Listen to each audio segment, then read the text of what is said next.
നമസ്കാരം.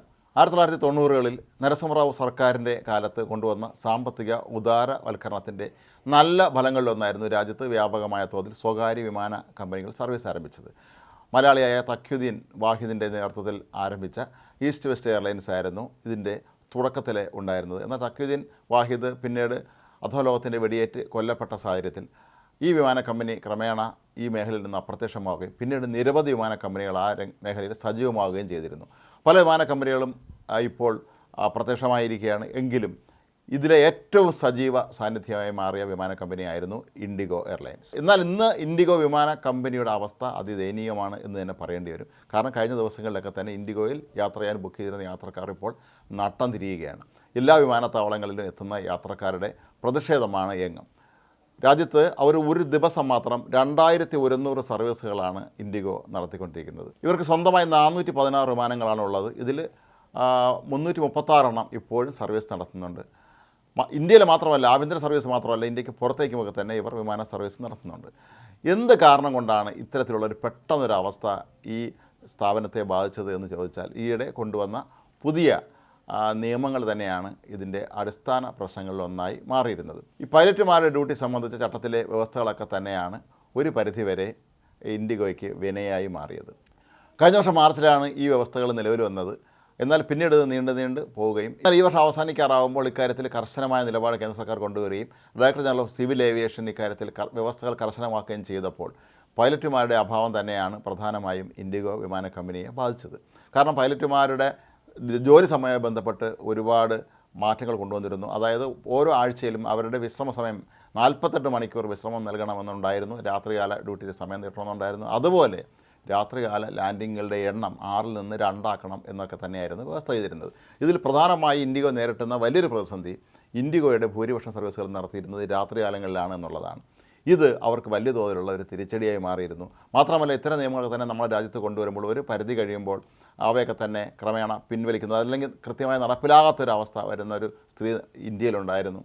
ഇത് തങ്ങൾക്ക് ഭാവിയിലും അങ്ങനെ തന്നെ തുടരാം എന്നൊരു പക്ഷേ ഇൻഡിഗോ വിമാന കമ്പനി കരുതിയിരുന്നതിൻ്റെ കൂടി ഫലമായിട്ടായിരിക്കാം ഇത്രയും വലിയൊരു തിരിച്ചടി അവർക്ക് നേരിടേണ്ടി വന്നത്. ഇന്നലെ മാത്രം 1000-ഓളം വിമാന സർവീസുകളാണ് അവർക്ക് റദ്ദാക്കേണ്ടി വന്നത്. ഇന്നും സമാനമായ രീതിയിൽ തന്നെ വിമാന സർവീസുകൾ റദ്ദാക്കേണ്ടി വരും എന്നുള്ളത് ഏതാണ്ട് ഉറപ്പാണ്. മാത്രമല്ല, ഇൻഡിഗോയുടെ ഈ ഒരു അവസ്ഥ മുതലെടുത്തുകൊണ്ട് മറ്റ് പല സ്വകാര്യ വിമാന കമ്പനികളും വലിയ തോതിലുള്ള കേട്ടാൽ ഞെട്ടിപ്പോകുന്ന തരത്തിലുള്ള ടിക്കറ്റ് നിരക്കാണ് ഇപ്പോൾ യാത്രക്കാരിൽ നിന്ന് ഈടാക്കുന്നത്. തിരുവനന്തപുരത്ത് നിന്ന് ഡൽഹിക്കും അതുപോലെ ഡൽഹിയിൽ നിന്ന് ബാംഗ്ലൂരിലേക്കോ കൊച്ചിയിലേക്കോ ഉള്ള വിമാന സർവീസുകൾ ഒക്കെ തന്നെ ടിക്കറ്റ് നിരക്ക് നമ്മെ ഞെട്ടിപ്പിക്കുന്ന തരത്തിൽ ഏതാണ്ട് 1 ലക്ഷം രൂപ അടുപ്പിച്ച് വരെ ടിക്കറ്റ് നിരക്ക് ചില കമ്പനികൾ ഈടാക്കി തുടങ്ങിയിരിക്കുന്നു എന്നുള്ളത് നമ്മളേവരെയും അമ്പരപ്പിക്കുന്ന ഒരു കാര്യമാണ്. എല്ലാ വിമാനത്താവളങ്ങളിലും നമുക്ക് കാണാൻ കഴിയും ആളുകൾ പ്രതിഷേധിക്കുന്നത്. കാരണം മുൻകൂട്ടി കൃത്യമായി ഇക്കാര്യം പലരെയും അറിയിച്ചിട്ടില്ല എന്നാണ് കമ്പനിയുടെ പേരുള്ള മറ്റൊരു വലിയൊരു ആരോപണം. ആളുകൾ വിമാനത്താവളത്തിൽ എത്തുമ്പോഴായിരിക്കും അറിയുക ഈ വിമാനം റദ്ദാക്കിയിരിക്കുന്നു. ഇന്ന് തന്നെ ദൃശ്യമാധ്യമങ്ങളൊക്കെ നമ്മൾ കണ്ടതാണ്.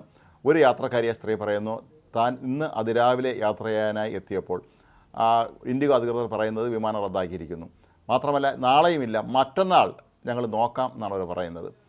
ഏതൊരു പുതുക്കിയ ഈ പൈലറ്റുമാരുടെ ഡ്യൂട്ടി സമയം ഉൾപ്പെടെയുള്ള കാര്യങ്ങളിലൊക്കെ തന്നെ നടപ്പാക്കുന്നതിന് ഇൻഡിഗോയ്ക്ക് ഈ director general of civil aviation അടുത്ത വർഷം ഫെബ്രുവരി 10 വരെ ഇപ്പോൾ സമയം അനുവദിച്ചിട്ടുണ്ട് എന്നാണ് പറയപ്പെടുന്നത്. അങ്ങനെയാണെങ്കിൽ ഈ മാസം ഒരു 10 മുതൽ 15 വരെ ആ സമയത്തിനിടയിൽ വിമാന സർവീസുകളൊക്കെ തന്നെ വീണ്ടും പഴയ രീതിയിൽ ക്രമീകരിക്കാൻ കഴിയുമെന്നാണ് കമ്പനി പ്രതീക്ഷിക്കുന്നത്. പക്ഷേ ഇവിടെ ഈ ഇൻഡിഗോ എന്നുള്ള വിമാന കമ്പനിയുടെ വിശ്വാസ്യത തന്നെ ചോദ്യം ചെയ്യുന്ന രീതിയിലേക്കാണ് കാര്യങ്ങൾ പോകുന്നത്. ഈ കണക്ഷൻ ഫ്ലൈറ്റുകളുടെ കാര്യത്തിലാണ് മറ്റൊരു വലിയ പ്രശ്നമുള്ളത്.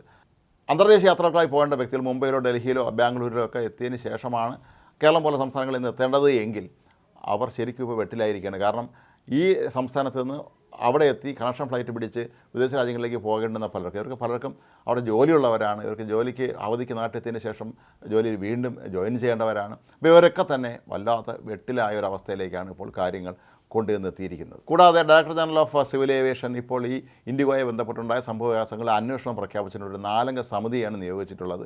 ഈ മാസം 15-നകം അവരോട് റിപ്പോർട്ട് സമർപ്പിക്കാനും ആവശ്യപ്പെട്ടിട്ടുണ്ട്. രാജ്യത്തെ വിമാനയാത്രക്കാരെല്ലാവരും എപ്പോഴും 1-ാം സ്ഥാനം നൽകിയിരുന്ന, എവിടെ യാത്ര ചെയ്യണമെങ്കിലും ഇൻഡിഗോ വിമാനത്തിൽ യാത്ര ചെയ്യാമെന്ന് കരുതിയിരുന്ന ആളുകളൊക്കെ തന്നെ ഇപ്പോൾ ആകെ നിരാശരാണ്. ഇത് കമ്പനിയെ സംബന്ധിച്ചിടത്തോളം വലിയ തിരിച്ചടിയാണ് ഉണ്ടായിരിക്കുന്നത്. ഗുരുഗ്രാം ആസ്ഥാനമായി പ്രവർത്തിക്കുന്ന ഇൻഡിഗോ വിമാന കമ്പനി ഇത്രയും നാൾ രാജ്യത്തെ വിമാനയാത്രക്കാർക്ക് ഏറ്റവും പ്രിയപ്പെട്ട വിമാന കമ്പനി തന്നെയായിരുന്നു. പക്ഷേ ഇപ്പോഴുണ്ടായ ഈ ഒരു മാറ്റങ്ങൾ മുൻകൂട്ടി കണ്ടുകൊണ്ട് എന്തുകൊണ്ട് അതിനെ നേരിടാൻ ഈ കമ്പനി തയ്യാറെടുപ്പുകൾ നടത്തിയിരുന്നില്ല എന്ന ചോദ്യമാണ് ഇപ്പോൾ യാത്രക്കാരും മാധ്യമങ്ങളൊക്കെ തന്നെ ചോദിക്കുന്നത്. കേന്ദ്ര സർക്കാർ കൊണ്ടുവന്ന ഈ പുതിയ വ്യവസ്ഥകളൊക്കെ തന്നെ ഇൻഡിഗോയും അതുപോലെ എയർ ഇന്ത്യയും ആദ്യം എതിർത്തിരുന്നു. എന്നാൽ പിന്നീട് ഡൽഹി ഹൈക്കോടതിയുടെ കൂടെ ഉത്തരവിൻ്റെ അടിസ്ഥാനത്തിലാണ് DGCA ഇക്കാര്യത്തിൽ ഒരു കർശന നിലപാട് സ്വീകരിക്കുകയും ഇതെല്ലാം തന്നെ അനുസരിക്കാൻ, ഈ പുതിയ നിബന്ധനകൾ അനുസരിക്കാൻ ഈ കമ്പനികൾ നിർബന്ധിതരാകുകയും ചെയ്തത്. തൊഴിൽ സമയവും ക്രമവും പരിഷ്കരിച്ചുള്ള പുതിയ മാനദണ്ഡങ്ങൾ 2ാം ഘട്ടം നടപ്പിലാക്കിയതിന് ശേഷം ഇൻഡിഗോ കടുത്ത ജീവനക്കാരുടെ ക്ഷാമമാണ് നേരിടുന്നത്. അതേസമയം ഈ വിമാനങ്ങളുടെ സാങ്കേതിക പ്രശ്നങ്ങളും അതുപോലെ ജീവനക്കാരുടെ ഭാഗത്തു നിന്നുണ്ടാകുന്ന വീഴ്ചകളും ഇതൊക്കെ തന്നെ ഇതിൻ്റെ മറ്റൊരു കാരണമായി മാറുന്നു എന്നാണ് ഇപ്പോൾ വിലയിരുത്തപ്പെടുന്നത്. ഏതായാലും ഇൻഡിഗോയെ സംബന്ധിച്ചിടത്തോളം അവർക്കിതിൽ വലിയൊരു തിരിച്ചടി തന്നെയാണ്. കാരണം രാജ്യത്തെ എല്ലാ വിമാനത്താവളങ്ങളിലും നമുക്ക് കാണാൻ കഴിയും ഇൻഡിഗോ വിമാനങ്ങൾ പറന്നിറങ്ങുന്നതും പറന്നു പോകുന്നതും ഒക്കെ തന്നെ. അതിന് വലിയൊരു തിരിച്ചടി ഏറ്റിരിക്കുകയാണ്. വിമാനത്താവളങ്ങളിൽ എത്തുന്ന യാത്രക്കാരൊക്കെ തന്നെ പ്രതീക്ഷയോടെ എത്തുമ്പോഴാണ് അവർ അറിയുന്നത് തങ്ങളുടെ വിമാനം റദ്ദാക്കി എന്നുള്ളത്. ഏതായാലും ഇതെന്തുകൊണ്ട് നേരത്തെ യാത്രക്കാരെ അറിയിക്കുന്നില്ല എന്നുള്ള ചോദ്യത്തിനും കമ്പനി ഇനി ഉത്തരം നൽകിയിട്ടില്ല. ഏതായാലും പലവട്ടം കമ്പനി യാത്രക്കാരുടെ ക്ഷമാപണം നടത്തിയിട്ടുണ്ട് എങ്കിൽ പോലും ഇതിനൊരു ശാശ്വത പരിഹാരം എന്നാണ് ഉണ്ടാവുക എന്നുള്ള കാര്യത്തിൽ ആർക്കും ഇപ്പോഴും യാതൊരു ഉറപ്പും ലഭിക്കാത്ത അവസ്ഥയാണ്. ഇൻഡിഗോയുടെ ഒരു അവസ്ഥ മുതലെടുത്തുകൊണ്ട് നേരത്തെ സൂചിപ്പിച്ചതുപോലെ സ്വകാര്യ വിമാന കമ്പനികൾ വലിയ തോതിലുള്ള ചാർജ് ഈടാക്കി ലാഭം കൊയ്യുന്നത് കേന്ദ്ര സർക്കാരിനെ സംബന്ധിച്ചിടത്തോളം ഇത് മറ്റൊരു പ്രതിസന്ധിയായി മാറിയിരിക്കുകയാണ്.